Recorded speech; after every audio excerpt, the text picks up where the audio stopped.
মনোযোগ আকর্ষণ করছি, বিদেশ যাত্রী ছাড়া ভিতরে কোনো দর্শনার্থী প্রবেশ করতে পারবে না।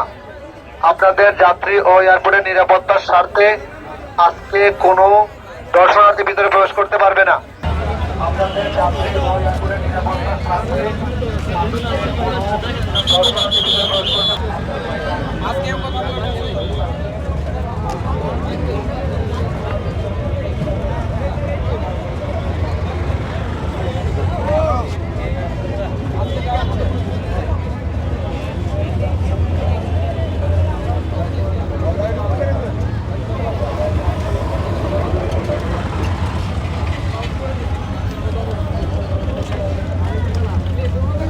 ঠিক নিচে দেখানো।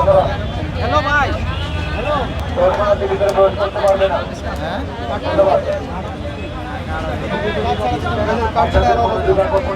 আমাদের ভিতরে ডিস্ক আছে, এগুলো নিয়ে আমরা চলে আসছি।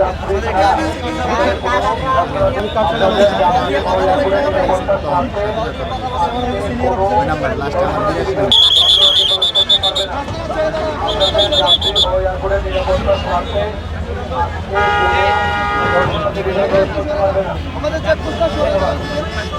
একজনের সাপোর্ট দরকার, যাওয়া দরকার। সাউথ কোরিয়া থেকে আমার লোক আসছে, আমার যাওয়া দরকার। কথা বলুন। আমরা আমাদের প্রিয় নেতা তারেক রহমানের আগমন উপলক্ষে এইখানে আমরা উপস্থিত হয়েছি। আসলে এখানে আমরা উৎসুক জনতা দেখতে আসলাম যে এখানকার পরিস্থিতিটা কেমন, এই জন্য আর কি, যে যেহেতু দীর্ঘদিনের নির্বাচন শেষ করে আমাদের প্রিয় নেতা মা মাটি মানুষের নেতা, বাংলাদেশের 18 কোটি মানুষের হৃদয়ের স্পন্দন দেশনায়ক তারেক রহমান আমাদের মাঝে দীর্ঘ প্রতীক্ষার পর ফিরে আসবে, এই ব্যাপারে আমরা সবাই বেশ আবেগ আপ্লুত এবং খুব উৎসাহিত। মনে হচ্ছে যেন আগামী দিন জীবনের সব আয়োজন এখানে একসাথে। স্বাধীনতা পরবর্তী 54 বছরে সর্ববৃহৎ একটি গণসমাবেশ কালকে অনুষ্ঠিত হবে। এই ইতিহাসের সাক্ষী হওয়ার জন্য আমরা সবাই এখানে উপস্থিত হয়েছি। বিমানবন্দরে আসার উদ্দেশ্য হচ্ছে এখানে আসলে যে কি অবস্থা আছে, এখানে কি মনের তৃপ্তি, যে এখানে আসলে যে কি পরিস্থিতি এখানে বিরাজ করছে। ভিতরে ঢুকা নিষেধ। যাত্রী একেবারে কাছাকাছি আছে, আমি শুধু খাবারটা পৌঁছে দিয়ে চলে আসবো। আমি তো যাবো আর আসবো, 1 মিনিটের কাজ, তাও হবে না। প্লিজ আপনি সাইডে গিয়ে দাঁড়ান, ওনাকে ফোন দিয়ে বলেন।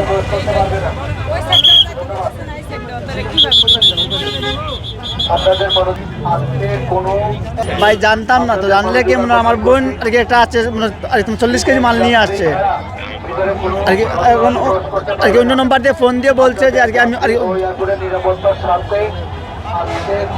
আমাকে তো ফোনে এটাই বললো যে 8 নম্বর গেটটা কোথায়, আপনি আনসার কেউ থাকলে ওনাকে জিজ্ঞেস করেন। আপনি ভুল জায়গায় আসছেন, উনি যে নিচে দিয়ে যে কোনো একটা জায়গায় দিয়ে আসতে পারে, বুঝছেন? 8 নম্বর পর্যন্ত কোনো গেট নেই, একটা হ্যাঙ্গার গেট আছে, ওই দিক দিয়ে ইম্পোর্ট হয়। তো প্যাসেঞ্জার আসলে 8 নম্বর গেট দিয়ে আসবে কেন? আপনি ভুল জায়গায় আসছেন, ওই নিচে আসবে, নিচে 2 নম্বর টার্মিনাল আছে, 1 নম্বর টার্মিনাল আছে। আচ্ছা ঠিক আছে, আমি ওনাকে তাহলে ফোনে কথা বলে কনফার্ম হয়ে নিই। ওই চেকপোস্টটা পার হয়ে দাঁড়ান, ওইখানে এক সাইড দিয়ে দাঁড়ান, রাস্তাটা ছেড়ে দাঁড়ান। আপনাদের যাত্রী ও এয়ারপোর্টের নিরাপত্তার স্বার্থে আজকে কোনো দর্শনার্থী ভিতরে প্রবেশ করতে পারবে না। কোনো দর্শনার্থী প্রবেশ করতে পারবে না। আপনাদের যাত্রী ও এয়ারপোর্টের নিরাপত্তার স্বার্থে আজকে কোনো এক সাইডে দাঁড়ান, দর্শনার্থী ভিতরে প্রবেশ আমাদের করতে পায়ে পারবে না। গাড়ি উঠতে পারে। ধন্যবাদ। রাস্তাটা ছেড়ে দাঁড়ান। আপনাদের মনোযোগ আকর্ষণ করছি, বিদেশ যাত্রী ছাড়া ভিতরে কোনো দর্শনার্থী প্রবেশ করতে পারবে না। আপনাদের যাত্রী ও দর্শনার্থী ভিতরে প্রবেশ করতে পারবে না। আজকে আমার জাস্ট